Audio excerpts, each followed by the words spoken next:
going through a fitting with Titleist, they've really streamlined the process. And the first part of it is the interview, finding out what guys are having and what they have in the bag and what they are potentially going to replace. Absolutely. You know, I like to say, much like a detective at a crime scene, you get information several different ways. The first thing you do would be interview the suspect. So in golf, and what we do as fitters, is we're going to ask them their strengths and weaknesses of their game. It really opens up a lot of information, what we can determine about what we're getting ready to see in ball flight. We'll find that when players list certain strengths, they're going to list almost to a player certain corresponding weaknesses. So you're going to already have an insight. We'll ask them where in their bag, not their swing, but when you look at your bag, where are you most confident? Where do you score? Where's the success in the game? And players will point different parts of the bag quite quickly. Drivers the strength, let's say, or irons are the strength, or short irons are the strength, or wedge. And then they'll start, I'll say, okay, correspondingly, when we look at the bag and not your swing, where's the weakest part of your game? They're coming real quick with something that's weak in there. So the first thing we do, interview the suspect. The second thing we do is inspect the crime scene.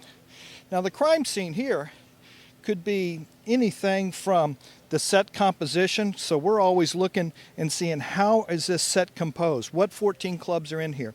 We're going to look at wear patterns on the sole, we're going to look at wear patterns on the face, we'll see what clubs are missing.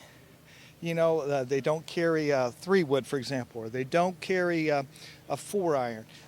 What are the lofts on the clubs? What's the differences in the lofts in the wedges from the pitch to the next wedge? So we do some forensics on here. We're taking length measurements, we're taking loft measurements, we're taking lie measurements. So that's the crime scene. Interview the suspect, look at the crime scene, and then the last area is the observation of some ball flight. So when we observe ball flight, we can really start putting together a plan or a hypothesis of what we're going to test for to improve that ball flight to allow that player to score better and score lower. Okay, so I've got two questions, and part of the interview process, obviously, Pro V1, Pro V1X. Right. How much do you guys, into a fitting process like this, for like a full bag fitting, take into account which ball that player plays? Well, when they come out, we have the Pro V1, Pro V1X, so we'll see which ball do they play.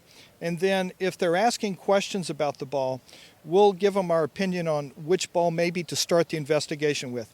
Our fitting methodology is fit the ball to the iron and the driver to the ball. Okay. The ball to the iron, driver to the ball. So we'd like to hear that the reason players play whatever ball they play are more from green back than tee forward. Okay.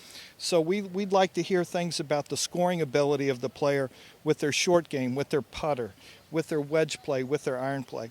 Because quite frankly, with the adjustability of metals today, if I make a click kind of either way in either ball, I can make them both fly the same from here. Right. But those balls are more different from down there where I can't change them. So that's what we're going to see is what is the player looking for in that ball.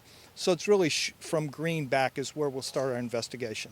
Okay, and then back to the investigation part, you said we called it the crime scene. Right. You know, we see something's missing, you know, Yep. the bag in front of us here, the person has a 4-iron. But Right. if you look at the 4-iron, there might not be that many marks. So you're going to say this golfer might shy away from a 4-iron. Exactly. So it could be we'll see how new it is, where it doesn't get as much wear. In this particular bag, for example, we're seeing that they have a gap between pitch, which is at 46 degrees, and their first sand wedge at 54. So that's 8 degrees. That's like going from your 6 to your 8-iron and having no 7-iron. So that's a big yardage gap. So maybe in the interview process, the player would come and say, you know, a real weakness in my game is my distance control at a particular yardage. And then we're looking in here and already seeing that that yardage that they're pointing out is the absence of a wedge in between. So can we find something up in the top end? So when we're doing a fitting, a player's coming for, let's say, an iron fitting or a wedge fitting, we need to ascertain how many clubs they need at the top end so that we can know how many clubs we're recommending on the bottom end, and vice versa. When players are coming for a long game gap fitting, like driver, fairway hybrids, we need to make sure that the number of clubs on the short end of the bag, their wedges, is appropriate. Because a lot of times we'll find there's some duplication up top.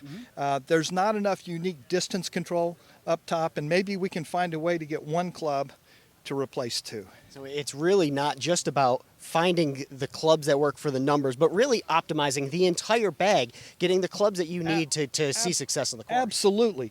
Because when players come here to the Titleist Performance Institute, their number one thought is they want to know if in the equipment, can we improve their scoring ability? It's all about the score.